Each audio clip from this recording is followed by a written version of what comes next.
Welcome to Vulnerable Relationships. I'm a selfish person. At least that is what I say to myself repeatedly almost every night when I hear the silence in my home. My children aren't here. My ex-husband hates me with good reason. My immediate family is divided, and I never stopped hating myself for what I've done. My selfish act happened in 2015. I just turned 39 and I admit I took my ex-husband for granted. My ex always told me that I was beautiful daily. He always wanted to have sex, always took care of me, and treated me like his equal. He never treated me like a queen or a princess. I was his partner. We'd been married for 20 years by that time. We were high school sweethearts, each other's one and only. It felt right. My family loved him, my brother looked up to him, and my ex helped him through many tough situations. My ex was the one people called when they were in trouble, and he would always help them. He was a good man. Through the years, I gave him 2 headstrong boys and twin girls. Over the years, I had gained weight and felt self-conscious, and he would always tell me that I was beautiful. Our arguments were always few and far between. We talked everything out, but when we did argue, it was usually about sex or lack thereof on my behalf and the things I refused to do in bed.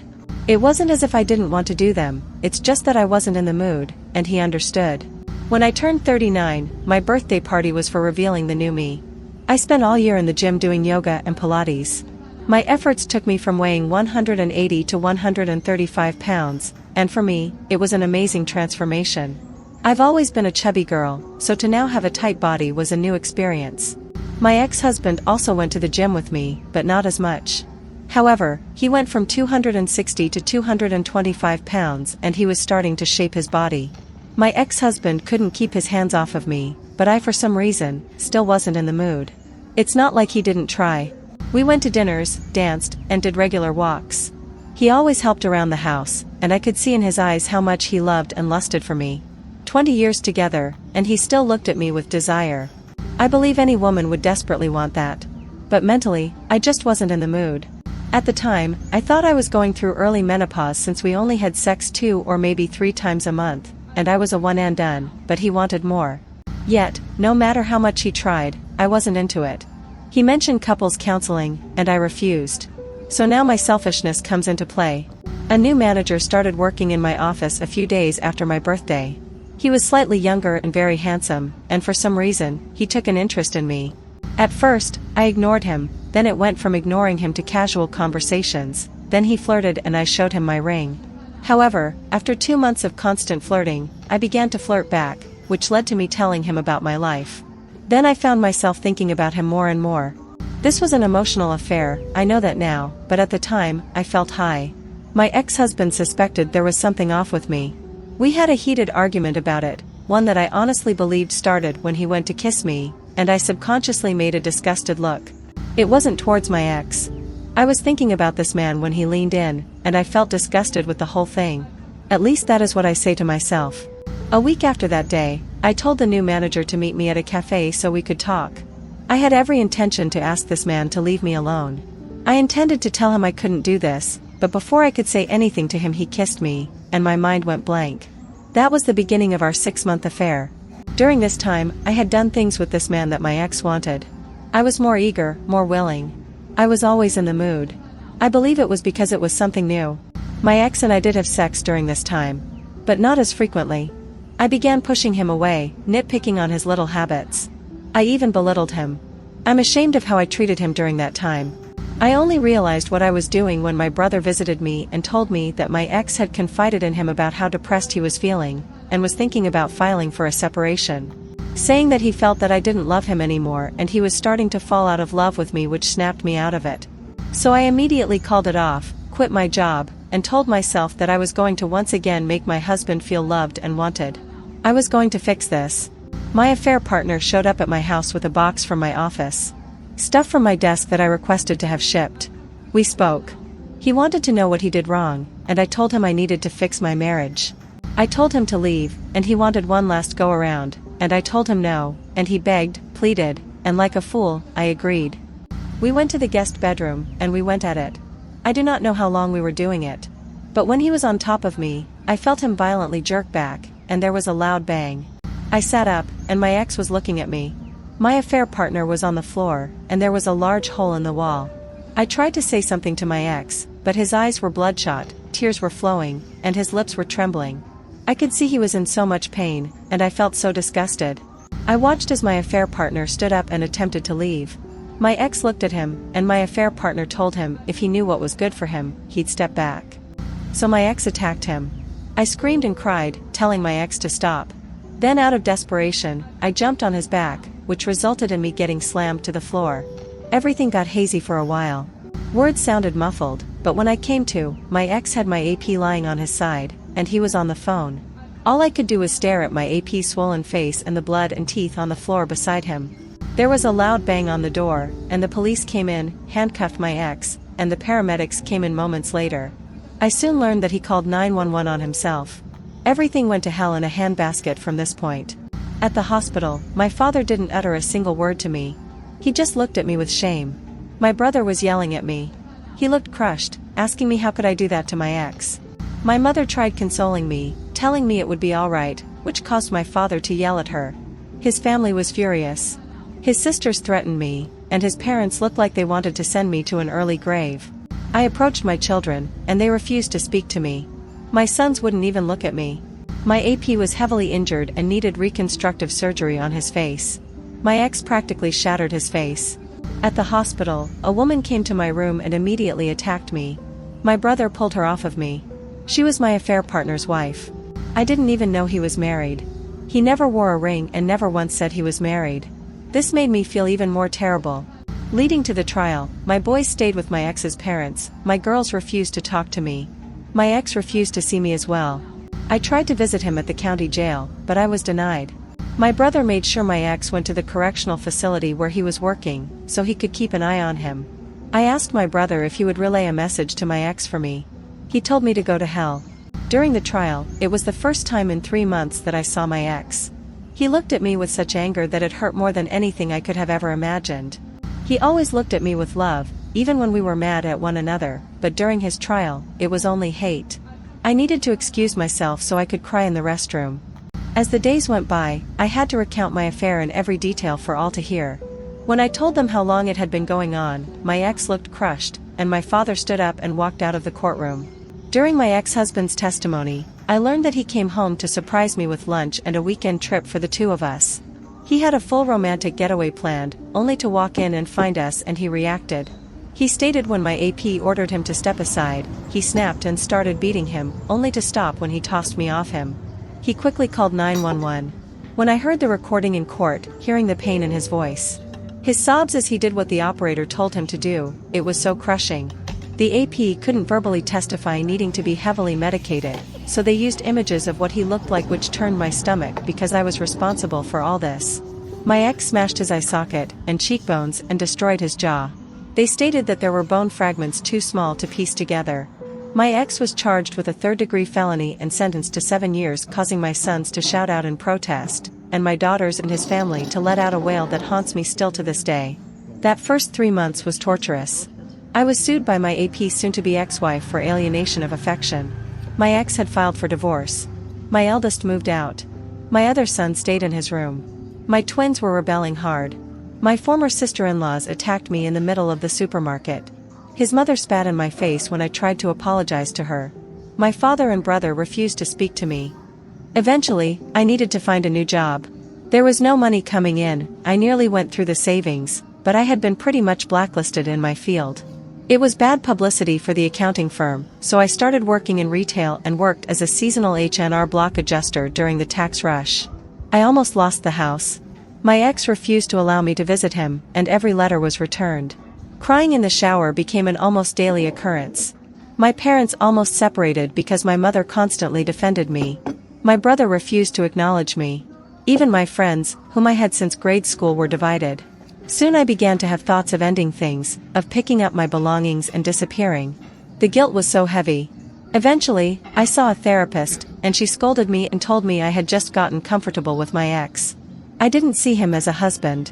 I saw him as a friend with benefits, and I treated him as such. She's right. I did.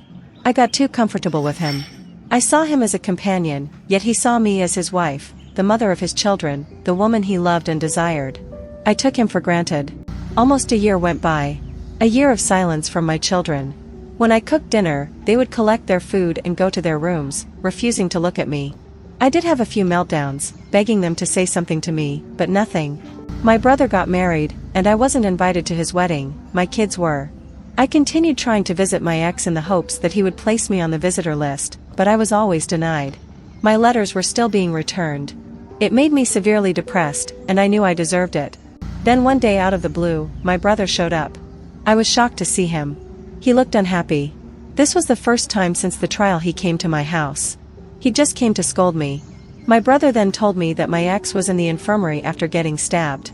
An inmate tried to sexually assault him in his cell, resulting in my ex getting stabbed in his stomach, and the inmate getting his spine broken. My brother screamed at me, "You did this," before going back to his truck. I cried for days after that because he was right. I did this. I tried to visit him at the infirmary, and I was still denied. For 4 additional years, I tried to talk to him and still wrote letters, but they were all returned. Thankfully, our children visited their father a lot. That is how I learned he was placed in protective custody by my brother since his attack. Through the years, my eldest went to the same college my ex attended and even took the same major. My son only calls his siblings, he never wanted to talk to me. He never comes to the house for the holidays. He only goes to his grandparents. My other son followed suit by going to the same college and refusing to call me as well. My twins were hard on me, but they visited their father weekly, which always bettered their mood, and whenever they got overly rebellious, they had their uncle put them in their place. Although my brother and I still hardly spoke. I tried to visit with his wife when they had their first child but was asked to leave. My mother kept me in the loop on what was happening in their lives. My father still refused to acknowledge me. Then at the beginning of May this year, my kids were happy, and my sons came home. I didn't know why and honestly I didn't care, they were home. For 4 months my children were around, and I did everything I could to show them how sorry I was. Although I was mostly ignored, however, they were talking to me, and it made me so happy to have a conversation with them. To know what was happening in their lives. My eldest was dating a woman for over a year. My second-born son was on a college track team. Even my girls began to talk to me again, and I hated myself even more for what I did to them. Seeing them smiling again, joking, and eating dinner together. I missed it so much. At the end of August, I was all geared up for the twins' first day of their senior year, which also falls on their 18th birthday. I expressed my excitement over their birthday party, told them what I planned, and without hesitation, my girls asked me if we could do it on a different day. It confused me because I thought things were starting to get better. When I asked why, one of them said, "Because Dad is throwing us a party, and I don't want you near him." That comment shocked me.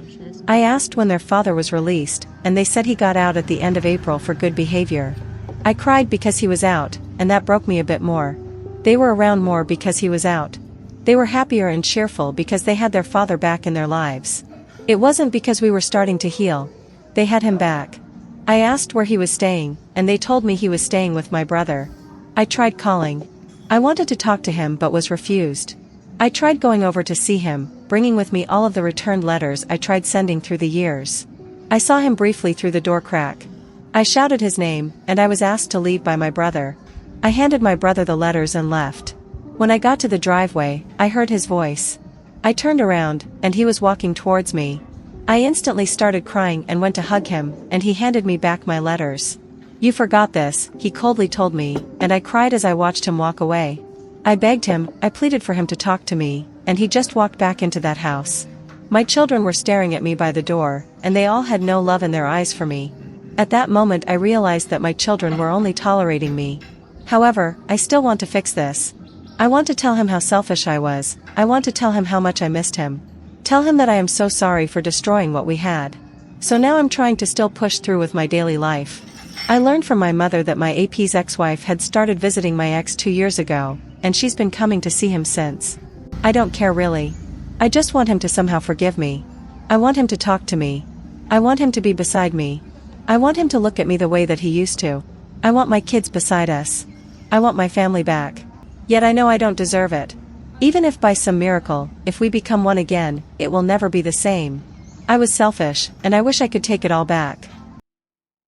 Comments. Comment 1. Wow, just wow. This was an extremely difficult read. As a BH myself, I sympathize with your ex-husband. By your own account, You were emotionally abusive and dismissive to a man who you said always made you feel loved and desired, even after 20 years of marriage. You mentioned how he tried to provide options and do things for you to help improve your relationship, only to be rewarded with your infidelity. There was a poster on here who seemed to offer support to you and also seemed to shift your actions onto your husband and appeared to be completely unempathetic for your husband's pain that you and your actions caused. You do need support, however. Make certain you steer clear of anyone condoning your bad choices and behavior. They are not friends to you. True friends support you but also hold you accountable for the consequences of your actions. They don't make excuses for you. I agree with some of the other posters. Leave your ex alone. The damage you inflicted on his life will last a lifetime and will impact his sense of trust and security moving forward. Work on yourself, and please get therapy. Your AP was a complete S who provoked your husband's reaction. There's no way I'd ever do something like that in another man's home, then try to act tough while being confronted. I wish what happened to your AP never occurred so your husband wouldn't have lost 5 years of his life in prison for some bullshit he never asked for or deserved. Comment 2. I would say you need to stop trying. This story is the kind of thing that my worst nightmares are made of. I sincerely offer this advice. Live your life and stop trying to contact your past family or ones who discarded you. Doing so will only seem like harassment on their end. Sometimes all you can do is respect and acknowledge that some things are too far gone. Comment 3. This was a difficult read. Please don't take this the wrong way, but given the circumstances, I'm fairly sure the only reason all of your kids didn't know contact fully was because your twins were still underage and living with you. Given what happened, this is the sort of stuff you cut people off for forever. Your kids, your family, essentially lost their dad. Your ex lost years of his life and was put into a hostile environment. Your letters and apologies are utterly worthless. He isn't interested in hearing you apologize, let alone seeing you feel guilty. For the sake of your mental health, let him go. Focus on moving on and improving what little relationship you have with your kids. Your dream of wanting him to talk to you, be with you, and have things go back to what they were is just that, a dream. He doesn't need to forgive, let alone hear you out. Respect his choice and leave him alone. Focus on yourself and your kids, and try to be realistic about your relationships going forward. Maybe in time, it'll improve since your ex is back, just don't delude yourself into thinking it'll be what it previously was. Again, none of this was meant to be a personal slight. Your situation is one of the worst I've seen. But given the circumstances, I think it's time you accepted the situation. Thanks for watching the video. Please consider leaving a like and subscribing. See you in the next video.